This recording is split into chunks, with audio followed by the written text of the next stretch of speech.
A city based on industry, from market stalls to collieries, owners, directors and entrepreneurs. Oh, we've got all that and more. No matter how high you fly, no matter how far you go, the spotlight's on you and we call Wrexham home. Hello everybody, welcome back to another episode of the Wrexham Business Spotlight podcast. As ever, I'm joined by a Wrexham business owner, and this week I'm here with Gareth Solomon from Xenon Connect. Thanks for having me. You alright, Gareth? How are you? Really good, thank you. Okay. So we'll just start. Do you just want to tell everyone about yourself and about Xenon quite briefly? Sure. So I'm a Wrexham lad. Born in Wrexham, lived in Wrexham most of my life. Went to St David's, as it was called back in the day. Got into accountancy from an early age myself. Worked for various firms within the area and then also abroad as well for a couple of years. Moved back to the local area, started my own firm back in the day. And then since then, I've moved on to serving accountants and bookkeepers with providing software to them as well. Okay. So you said you moved abroad. I believe it was quite exotic, wasn't it? It was. Do you know what? Yeah, it's Grand Cayman in the Caribbean. And it's great, but it's one of those countries whereby the temperature's so hot, and it sounds daft, and I know people listening might think, well, I could put up with a bit of heat every now and again. But when you go out to play football, or you want to do a bit of gardening or something, you end up with heat stroke, and it wasn't for me, really. I loved the experience, but it's nice to be back in Wrexham. Yeah. It's lovely weather here, isn't it? Oh, it's raining today, but yeah. And you missed the football, I presume. Of course, yeah. So you've been an accountant all your life. You had a successful accountancy practice here. Xenon now is in that industry, isn't it? It is, yeah. So just tell us a little bit about what Xenon does. So Xenon is software that plugs into the bookkeeping package of the business owner, and it runs through all the bookkeeping transactions, looking to highlight potential issues, so errors, anomalies, duplications of those transactions, that it then provides to either the business owner or the accountant and bookkeeper for their review, and then they can push back corrections to the bookkeeping ledger from our software. So yeah, it's used by over 1,200 accounting and bookkeeping firms in the UK now, and also business owners directly sometimes too. Okay. So all the business owners watching this probably use a QuickBooks or a Xero or possibly a Sage. Yeah. It's compatible with all of them, isn't it? It is, yeah, and Free Agent as well. So yeah, 4 main packages, yeah. And they might be using it without realising it, because it's the accountants you tend to aim at, isn't it? Yeah, certainly, yeah. So accountants and bookkeeping firms use it primarily.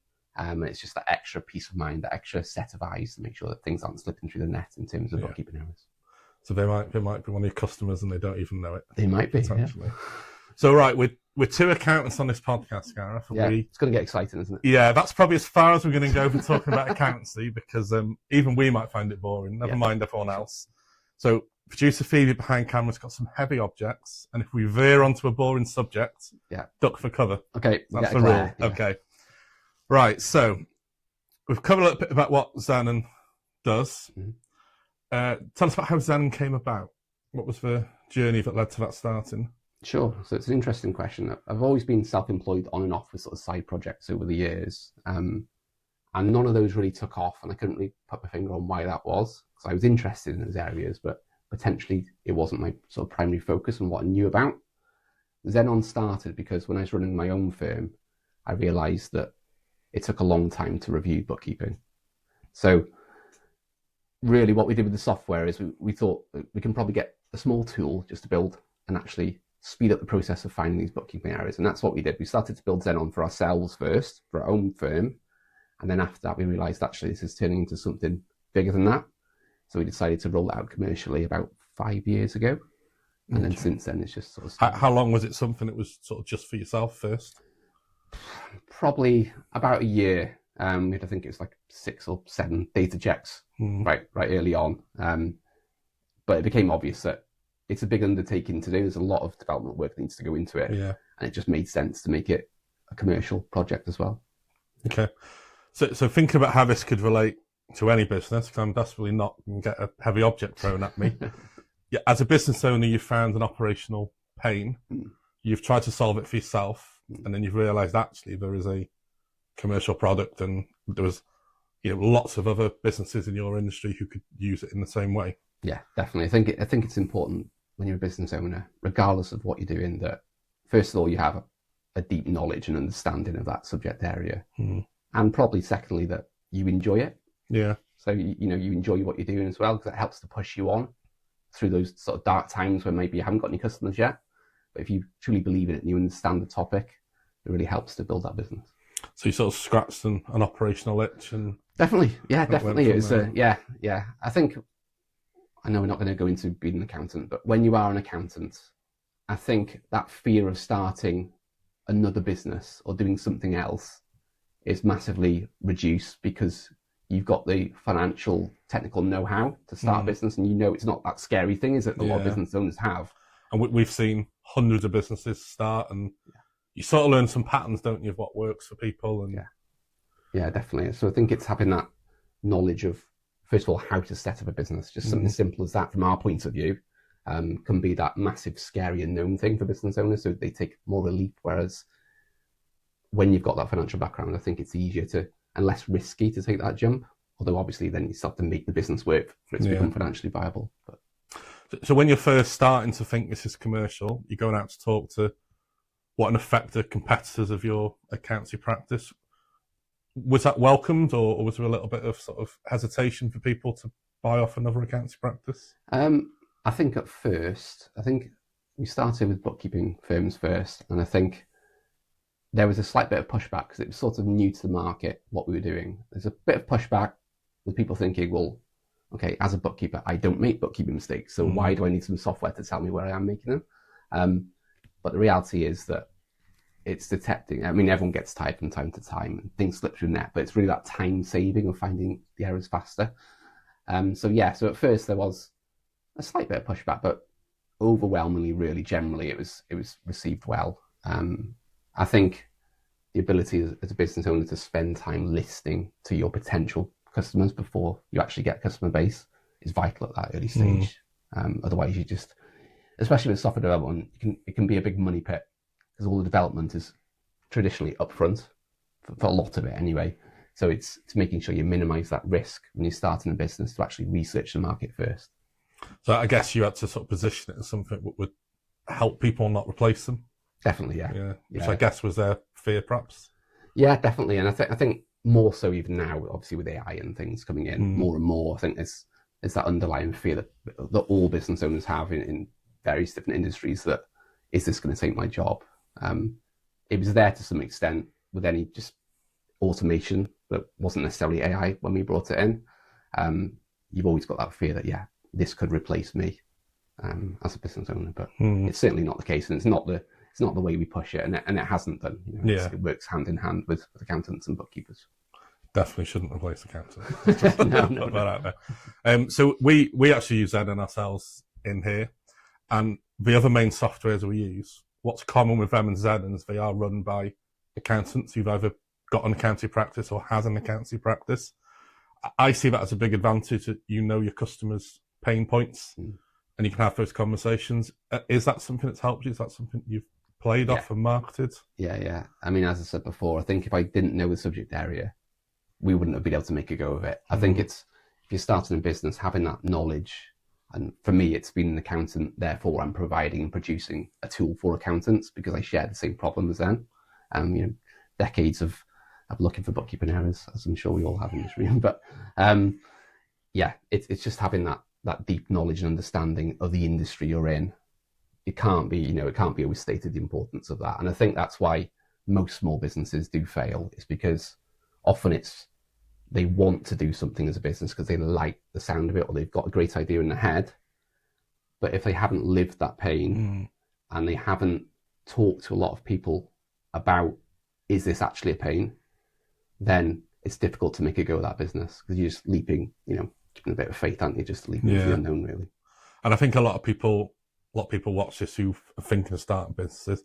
Tech is a big area, and it's probably really important in tech, isn't it, that you do understand the background behind it, and you understand the why. Yeah. It's even little things like the language you use in the software. So at the moment, we're looking at going into the Australian market, and there's differences between like VAT, and they call it GST over there and things like that. If we put the word VAT in the forefront of when that Australian bookkeeper accountant logs in, it's going to completely alienate that potential customer straight away, and they just 10 seconds later, that's it. They won't even consider buying it. So it's little things like that. It's just knowing the customer, making sure that you're constantly talking to them, not just at the initial stage. You're constantly talking to customers and making sure that what you've built and what you're going to build is actually going to be useful for them. Yeah. So I guess there was a period where you were running both businesses parallel. PTSD, yeah. Just tell us about that. How did you juggle them priorities? And it was difficult. So we started Xenon Connect in 2020, so sort of COVID. Was it a COVID project? Was it? It was, in a way. I mean, we were sort of started to build it beforehand, but yeah, it came to fruition during COVID. At the same time, I was running an accountancy firm, and that went on for 3 years, running both side by side. And it got to the point whereby it was running 2 full-time jobs. And I'm sure many business owners that are listening have had that experience whereby they want to start self-employed, but they're still employed at the moment because they have to financially to keep things going. Because maybe your current job's funding your project that you want to get going to in the future. And you have a lot of experts that say, "Oh, you need to take a leap of faith, go all in on the new business," but that's scary, right? So I've got family, I've got 4 kids and a wife to pay, and that's it. So it's certainly that wasn't in my risk appetite to actually do that. So and we are quite risk averse. And we are. There's a bunch of people, aren't we? Yeah, definitely, yeah. So I stayed employed, and I'm glad I did, but it was a stressful time just doing both. You know, it was working all hours, and you feel like you're not giving the sort of level of dedication to your family because you are working all hours sometimes. So yeah, it was difficult, but came through it. And yeah, I think it was just a point whereby I realized that the business and the software was going to be financially viable. I've talked to all these customers for a long time. They started to become, paying subscribers, and it was only increasing at that point. So I decided, I set myself a target. I said, once my monthly turnover for the business gets to this, I'll leave or try and leave the accountancy firm. And it was a big move because I've been doing it since 2003, non-stop. So yeah, it was definitely a leap of faith in a way, but less so than if I just jumped straight in. Yeah. This episode of the Wrexham Business Spotlight podcast is kindly sponsored by AB Accountancy, a leading local firm with offices in both Wrexham and Llangollen, passionate about supporting you and your business with their finances and tax. If you want to get in touch with AB Accountancy, there's a link to their website in this episode description. Had there always been an exit plan from the accountancy business, or did it just sort of come about? And I thought I'd probably just do it for a long time and just indefinitely. And I think as business owners, we're always meant to think, well, what's the end goal with this? But the reality is that most business owners probably just think, I'm just going to keep working, and they don't really have that in sight. And for me, even with experience of dealing with people that were exiting their businesses and seeing all that, I still felt like the accountancy firm was very much sort of a job, a profession I wanted to stay in. So yeah, it's just a certain point I just decided, got to do it now, or I never. So like a light bulb moment, was it? But I think so, yeah. A gradual sort of increasing luminosity light bulb, where it's like, over maybe a year's time, I just decided, need to do it. Yeah, now's the time. Yeah. So that model of being in an industry, finding a sort of problem, building the tech, then exiting, and you're now servicing the industry you were in, that is something that's replicatable in all industries, isn't it? And all business owners could be looking for those opportunities. Yeah. Any advice for people who are sort of in it and looking to sort of transition? Yeah, I mean, I'm sure there's lots of advice out there. For me, it's sort of what we touched on already. It's literally just do your research. And I know that sounds like sort of a cliche comment to throw in, but I think a lot of would-be business owners fear that if they talk to people about their business idea, that someone's just going to steal it. But the reality is, most times that wouldn't happen. And you don't have to start something new. So you don't have to think of a brand new idea that's never been done before. If you do, you probably have to carve that market out, and it'll be harder to get business going. There's nothing wrong with starting a business in an industry whereby that product or service has already been provided by somebody else, and just doing it a bit better. Do it well, yeah. Yeah, definitely, yeah. So I'd say, research the market, make sure there are customers that are willing to pay for what you want to offer before you do jump in. Yeah. So I know that the tech industry of accountancy is incredibly competitive. It's incredibly fast-paced. Do you feel that? Do you feel there's a squeeze on more people getting in? I think so, yeah. There's more and more, in our industry, there's more and more accountants and bookkeepers that are starting software. And that's great to see because, at the end of the day, it's furthering the overall industry with better products that the software companies understand. I think there's always a squeeze, and you've got to make sure you're on top of your game and keep up to with what the industry things that are coming up. Obviously, at the moment, it's AI. It's how can we fit that in if it makes sense to. Very wary of shoehorning it in for no reason, and we haven't done that. There's a few areas that we're looking at to expand on a bit more, but I think it's very much like the marketing side of things with AI. AI is pushing the industry on at the moment, whereas the actual use cases for AI in accountancy are quite sparse at the moment. Things like invoice capture and things. Yeah. I better stop talking about accountancy. But, so there are areas, but I think it's making sure you stay ahead of the competitors. We're lucky that because we talk to so many bookkeepers and accountants, especially bookkeepers through the ICB, and which is the main bookkeeping body in the UK, that we've won a couple of awards over the past couple of years. So reporting analysis software of the year up against sort of some of the big names that are in the industry, that sort of household names that people know. So for us, that's massive. And that's a sign that the team actually listen to what the customers are saying they want from the product. So how much of your time do you spend researching what other tech companies are trying to do or thinking about? Is that something you have to do?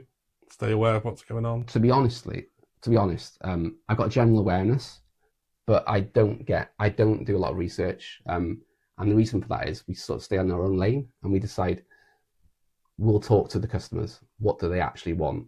Not what's possible, because technology's changing. I've got a long list for you. Yeah, you pass it to me before we go. But I think it's a lot of business owners are worried about what their competitors are going to do. And to some extent, there should be that awareness and that element of worry. But I think if you focus on what you want to do and what your customers want you to do, then you can't go wrong. Because your customers will tell you, well, this other software is doing this. Can you do the same? So where that's important to them, whereby they get benefit from other software that they're using, they'll let you know anyway, and you can potentially incorporate that into what you do anyway. So I think people would associate sort of tech companies with being based in London in the big high towers and stuff. You said you're a Wrexham lad and you've chosen to stay in Wrexham. Is that a help or a hindrance being based here? To be honest, I wouldn't even consider moving. Why? Why would I want to? At the end of the day, we've never sort of looked for funding and things. We're not that concerned with how it looks as a business, whether we're in Wrexham or in London. It's more, can we get the job done? Can we talk to the customers? And is everybody happy that's working within the company? So I think there's lots of businesses in Wrexham that have supported us over the years as well and helped us to get to where we need to be. And certainly employees, we've got employees obviously in Wrexham that are Wrexham based, born in Wrexham. And it's really important to us that we help the community as well. So, I mean, people looking to start tech companies, is Wrexham a good place to do that, do you think? I'd say so, the infrastructure for you? Yeah, I mean, obviously, we've got everything's online now anyway, so you can probably do it from anywhere to some extent. I think the university's got a business centre, isn't it? A tech business centre that's going to be developed as part of the Gateway project. So I think it'll only get better as well in the future, by the looks of it. And, we've been involved with the university and students that have been graduating to get them work experience in the past. So I think there's a healthy flow of talent that will be coming through soon and surely. And you're based in Wrexham, but you serve all of the UK. You talked about being in Australia, so you can build national and international businesses here, can't you? Oh, definitely, yeah. So, I mean, especially since COVID, everyone does demos online now anyway. So they're using video conferencing for that. So there's no barriers geographically in my mind. So what does the future look like for Xenon, and what's the next steps for you? Without going too much into the accounting sphere, it's doing more of what we've done. So again, talk to customers, what do they want to see in the product, and build based on that. To keep growing, keep serving more accountants and bookkeepers in Wales and UK, and then hopefully further afield, as I say, in Australia and sort of the English-speaking world as well. So is America on the agenda? It is. I've just got to get past the wife for a trip over there as well, without the family sort of thing. So we'll do Australia first and see how we get on with that. Trade on your Wrexham background over there, couldn't you? Well, that's it, yeah. We did an exhibition in Canada last year, and we took a Wrexham shirt with us as a giveaway sort of thing, as a competition in the exhibition. You get endorsed by Ryan Reynolds or something. I should have done, yeah. That would be great. If someone in Wrexham was starting a business, and you've been running businesses in Wrexham a long time now, what's the one piece of advice you'd give to someone? For me, it would be, if you haven't got that bookkeeping and accounting knowledge, get in touch with someone that does. There's obviously people in this room that can help assist with that. Just I can recommend something. Yeah, sure, yeah. But really, you can't underestimate the importance of that. I mean, those first couple of years of running a business, if you haven't got the knowledge of what's upcoming in terms of tax liabilities and also just the general how to set up a business, like we discussed before, it's a massive barrier to entry for any business.